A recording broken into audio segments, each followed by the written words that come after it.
ಕ್ಷಣಗಣನೆ ಆಗಿದೆ. ಎಷ್ಟು ರೇಟು ಏನು ಸಿದ್ದರಾಮಯ್ಯ ಕೊಡ್ತಾರೆ, ಡಿ ಕೆ ಶಿವಕುಮಾರ್ ಅವ್ರು ನೋಡೋದು ಅದು ಏನು ಆಗ್ತದೆ ನೋಡ್ಬೇಕು. ಮಹಾ ಕುದುರೆ ವ್ಯಾಪಾರ ಆದ್ಮೇಲೆ ಈ ಸಣ್ಣ ಕುದುರೆಗಳು ನೋಡ ಇವೆಲ್ಲ ಮಂತ್ರಿ ಆಗೋ ಕುದುರೆ ಇವ್ರು ವ್ಯಾಪಾರ ಚಲೋ.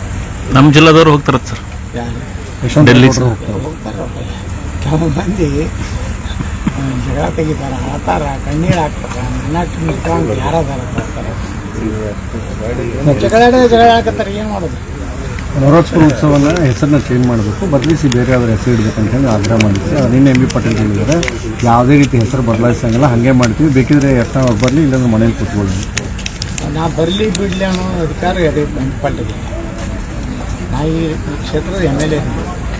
ನಾನು M L A M B Patil ಮನೆಗೆ ವೈಯಕ್ತಿಕ ಅವ್ರು ಲಗ್ನ ಕಾರ್ಡ್ ಕೊಟ್ಟರು ಹೋಗಿರ್ತೀನಿ, ಇಲ್ಕಂದ್ರಿಲ್ಲ. ಈ ಸರ್ಕಾರಿ ಕಾರ್ಯಕ್ರಮ ಐತಿ, ಬರಲಿ ಬಿಡಲಿ ಅನ್ನೋಂಥ ಶಬ್ದ ಒಬ್ಬ ಶಾಸಕರ ಜೊತೆ ಈ ರೀತಿ ಮಾತಾಡೋದು. ಅಧಿಕಾರ ಐತಿ, ನಮ್ಮ ಸರ್ಕಾರ ಐತಂದ್ರೆ ಗೌರವಯುತವಾಗಿ ಎಲ್ಲರೂ ನೋಡ್ತೀವಿ. ಎಂ ಬಿ ಪಾಲ್ ಯಾಕೆ ಹಸಡದ ನಂಗೆ ಆಗ್ಲಕ್ಕ ನಾನು ಬಿಡ್ತಾರೆ. ಹೆಸರು ಚೇಂಜ್ ಮಾಡಲ್ಲ, ಹೆಸರು ಚೇಂಜ್ ಮಾಡಲ್ಲ. ಅದು ಹೆಸರು ಚೇಂಜ್ ಮಾಡ್ಕೊಂಡವ್ರು ಹಿಂಗೆ ಮಾತಾಡಿದ್ರೆ ಚಲೋ.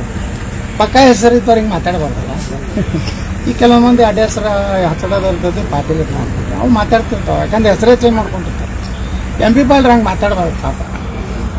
ಈಗ ನವರಾತ್ರಿ ಉತ್ಸವ ಹೆಸರೇನು ಬದಲಾಯಿಸಿಲ್ಲ ಅನ್ನೋ ಹೋಗ್ತೀರಾ? ನೋಡಿ, ಈ ನವರಸ ಅನ್ನುವಂಥದ್ದು ಇದೆ. ನಮ್ಮ ಕಲೆಗಳು ಕಲೆ, ಸಂಗೀತ ಕಲೆ ಏನಿದೆಯಲ್ಲ, ಅದರ 9 ಕಲೆಗಳದ್ದು ಒಂದು ಹೆಸರು ಇದೆ. ನಾವೇನು ವಿರೋಧ ಮಾಡುವುದಿಲ್ಲ. ಎಂ ಬಿ ಪಾಟೀಲ್ ಹಿಂಗೆ ಅಂದಿದ್ದು ಭಾಳ ದುಃಖ ಆಗೈತಿ. ಆದ್ರೆ ನಾನು ಕಣ್ಣೀರು ಹಾಕ್ತೀನಿ. ಹೆಸರು ಬದಲಾವಣೆ ಮಾಡಬೇಕಂತ ಒತ್ತಾಯ ಮಾಡಿದ್ದಾರೆ ಅಂತ ಹೇಳಿದ್ದೆ. ನಾವೆಲ್ಲಿ ಹೇಳಿವ್ರಿ ಅದನ್ನ.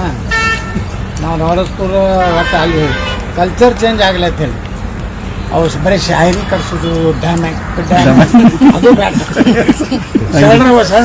ಸರ್, ಈಗ ಉಪಚುನಾವಣೆ ಆದಿಲ್ ಶಾಹಿ ನರಸಿಂಹದೇವ್ರು ನಡ್ಕೋತಿದ್ದ ಅದು ಇತಿಹಾಸನೂ ಹೇಳಿಲ್ಲ. ಅಂದ್ರೆ ನಮ್ಮ ದೇವರೇ ಸ್ಟ್ರಾಂಗ್ ಅದ ವರ್ಲ್ಡ್ನಾಗ. ಆದಿಲ್ ಶಾಹಿ ಸಹಿತ ಲಕ್ಷ್ಮಿ ಮತ್ತು ಗಣಪತಿ ಸ್ತೋತ್ರವನ್ನು ಕಿತಾಬೆ ನವರಸ್ ಪುಸ್ತಕದಲ್ಲಿ ಬರೆದು ಉಲ್ಲೇಖ ಕೂಡ ನೋಡ್ರಿ, ಒಳ್ಳೇದಲ್ರಿ.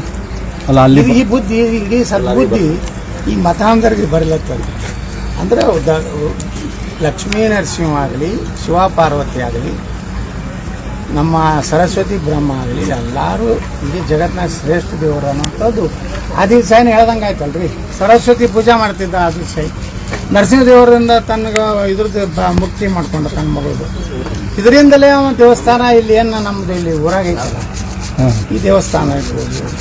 ರಾತ್ರಿ ಯಾರಿಗೂ ಸಾಗರ ಕುರ್ತಾಗ ಬರೋದು, ರಾತ್ರಿ ಒಳಗಿಂದ ಒಳಗೆ ಹೋಗ್ತಿದ್ದತ್ತೆ. ಅಲ್ಲಿ ಬರ್ವಿ ದರ್ಶನಕ್ಕೆ ಹೋಗ್ತಿದ್ದ, ಒಳಗೊಂದು ಕರೇಜ್ ಒಂದು ಐತೆ ನೋಡ್ರಿ. ಅಲ್ಲಿ ರಾಜಾನ ಆದಿಲ್ ಶಾಹಿ ಮನೆಯಿಂದ ಆ ಕರೇಜ್ ಅಂದ್ರೆ ತೊರ್ವಿ ನರಸಿಂಹದೇವ್ರಿಗೆ ಹೋಗ್ಲಕ್ಕ ಒಂದು ಅಂಡರ್ಗ್ರೌಂಡ್ ಐತಿ. ಅಂದ್ರೆ ಈ ಮತಾಂಧರಿಂದ ಇದಾಗಬಾರ್ದು, ಅಲ್ಲಿ ಹೋಗಿ ದೇವ್ರಿಗೆ ಬಿಡ್ಕೊಂಡ. ಅಂದ್ರೆ ನವರಾತ್ರಿ ಉತ್ಸವದಲ್ಲಿ ಇದು ಕೂಡ ಎಲ್ಲ ವ್ಯಕ್ತ ಆಗಿದೆ, ಇದು ಎಲ್ಲ ಆಗ್ಬೇಕು. ಅಂದ್ರೆ ಆದಿಲ್ ಶಾಹಿ ಬರೇ ಜಾತ್ಯಾತಿ, ಅಕ್ಬರ್ಗೆ ಯಾರು ಜಾತ್ಯಾತಿರಲ್ಲ. ಇದು ಆದಿಲ್ ಶಾಹಿ ಹೆಂಗಂದ್ರೆ ನಮ್ಮ ದೇವ್ರಿಗೆ ನಡ್ಕೋತಾನಂದ್ರೆ ಅವನು ಹಿಂದೂ ಇದನ್ನು ಸಂಸ್ಕೃತಿ ಒಪ್ಕೊಂಡಂಗೆ. ಇದನ್ನೆಲ್ಲ ಹೈಲೈಟ್ ಮಾಡಬೇಕು. ಬರೀ ಜಾತ್ಯಾತೀತ ಕಥೆ ಹೇಳಿದ್ರೆ ಮಗ ಒಂದು ಯಾರು ಔರಂಗಜೇಬ, ಅಲ್ಲಿಂದ ಅಕ್ಬರ, ಹುಮಾಯೂನ ಬರೆಯದೇ ಹೇಳ್ತಾವೆ. ಈ ಆದಿಲ್ ಶಾಹಿ ಮಾಡಿದ್ದನ್ನು ಹೇಳ್ಬೇಕು. ಅವ್ನ ಮಗಳಿಗೆ ಕಣ್ಣು ಕೊಟ್ಟಂತ ಪುಣ್ಯಾತ್ಮ ಅವ್ರಿಗೆ ಎಂ ಬಿ ಪಾಲ್ ನಿಷ್ಠೆ ಇರಬೇಕು. ಅಲ್ಲಿಂದ ಸಾಮಗಳು ಅದೇ ಅನ್ಸುತ್ತೆ, ತರಕಾರಿಗೆ ನಿಷ್ಠೆ ಇರ್ತದೆ.